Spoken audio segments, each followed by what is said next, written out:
আমরা পরিষ্কার বলে দিচ্ছি, হয় আপনারা বিচার নিশ্চিত করুন, না হয় আপনারা যাওয়ার রাস্তা খুঁজে বের করুন। আপনারা যে পথে হাঁটছেন, সংসদে আমরা প্রত্যেকটি বিষয় সেখানে আমরা প্রতিবাদ করছি। 2/3 কিভাবে পেয়েছেন আপনারাই ভালো জানেন, আর দেশের জনগণও জানে, এবং এই ব্যাপারে কিছু রাজ সাক্ষীও ইতিমধ্যে পাওয়া গেছে। আপনাদের দলের ভিতর থেকে পাওয়া গেছে, বিগত সরকারের মধ্য থেকেও পাওয়া গেছে। এই রাস্তায় আমাদের কলিজার টুকরা বিপ্লবের প্রতীক শরীফ ওসমান হাদিকে হত্যা করা হয়েছে। তার বিচারও ধামাচাপা দেওয়ার চেষ্টা চলছে। এখন পর্যন্ত চার্জশিটটি দেওয়া হয় না। কাকে খুশি করার জন্য, কোন সত্যকে আড়াল করার জন্য এটা করা হচ্ছে, জনগণ জানতে চায়। এই 21 তারিখ, মাত্র 2 দিন আগে গাইবান্ধা ইতিমধ্যেই বলা হয়েছে, ছাত্র শিবিরের একজন তরুণ নেতাকে গলা কেটে স্পষ্ট দিবালুকে সেই ফেসিবাদী কায়দায় হত্যা করা হয়েছে।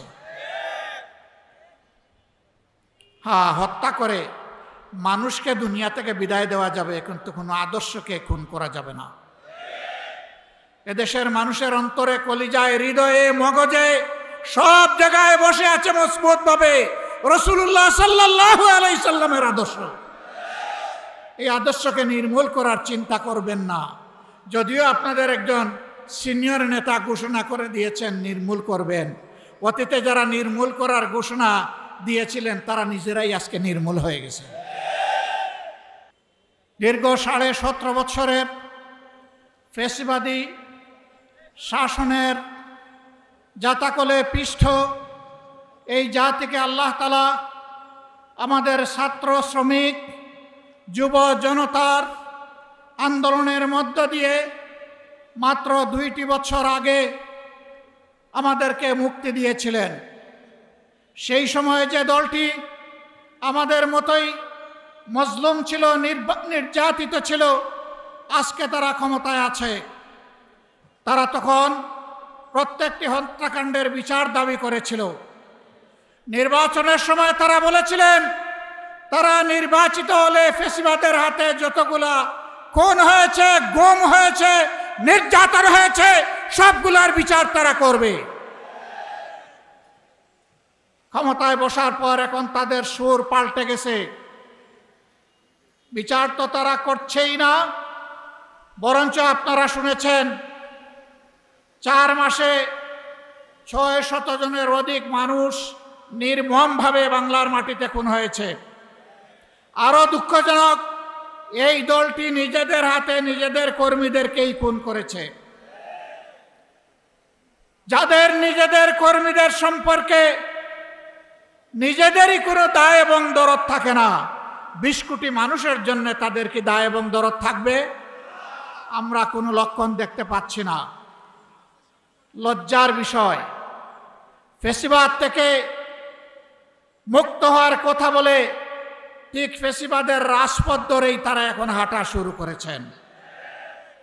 বাংলাদেশ ব্যাংকের গভর্নর, বিভিন্ন ব্যাংকে অযাচিত হস্তক্ষেপ, বিশ্ববিদ্যালয় কলেজগুলা দলীয় অনুগত লোকদেরকে দিয়ে দখল করা, জেলায় জেলায় প্রশাসক বসিয়ে দেওয়া, এমনকি খেলার মাঠটা পর্যন্ত তারা দলমুক্ত রাখতে পারলেন না। এইভাবে তারা আবার কার্যত একদলীয় ফ্যাসিবাদী শাসনের দিকেই আগাচ্ছেন।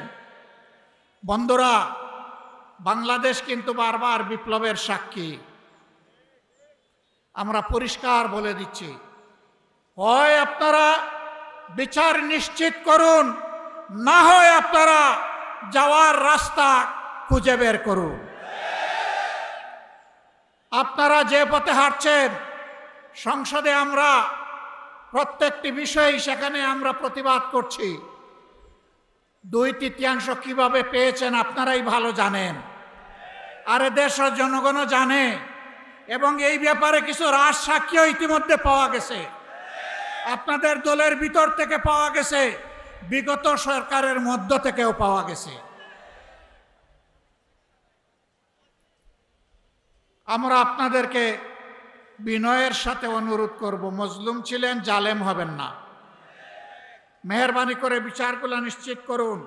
শুধু ফেসিবাদের হাতে কেন, এই রাস্তায় আমাদের কলিজার টুকরা বিপ্লবের প্রতীক শরীফ ওসমান হাদিকে হত্যা করা হয়েছে।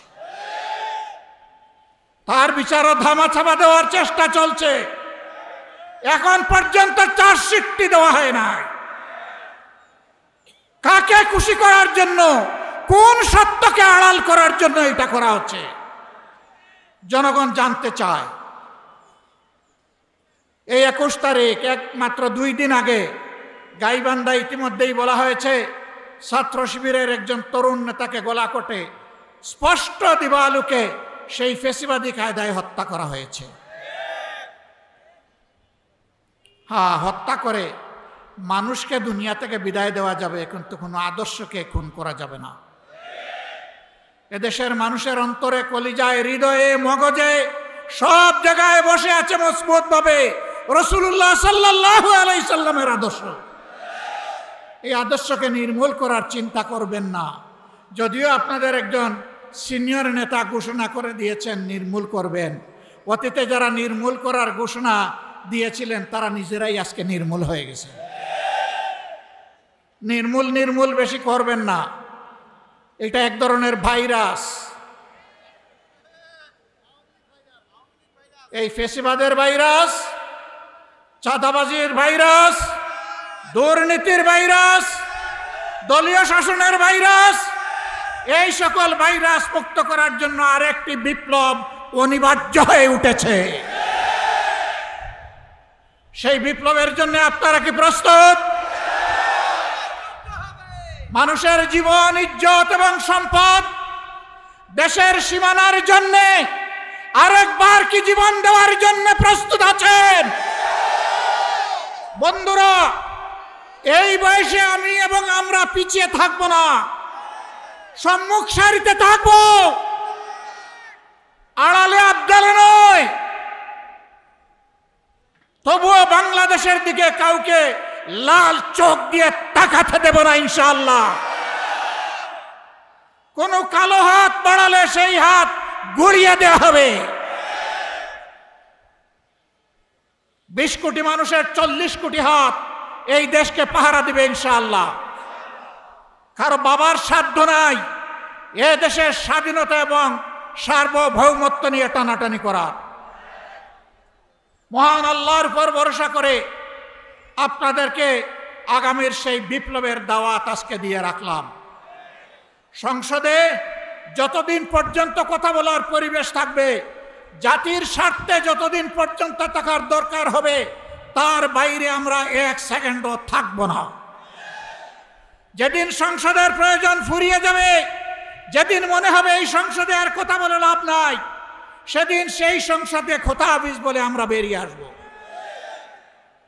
প্রস্তুত থাকুন সেই বিপ্লবের জন্যে। অন্যায়ের সাথে কোনো আপত নয়, নতুন পুরাতন কোনো ফ্যাসিবাদ মানি না। পুরাতন পরিত্যাজ্য, নূতন ঘৃণিত, কোনো ফ্যাসিবাদ মানব না ইনশাআল্লাহ। জীবন যাবে, জীবন একটাই, সেই জীবন যাবে আল্লাহর জন্যে, সেই জীবন যাবে মানুষের জন্য।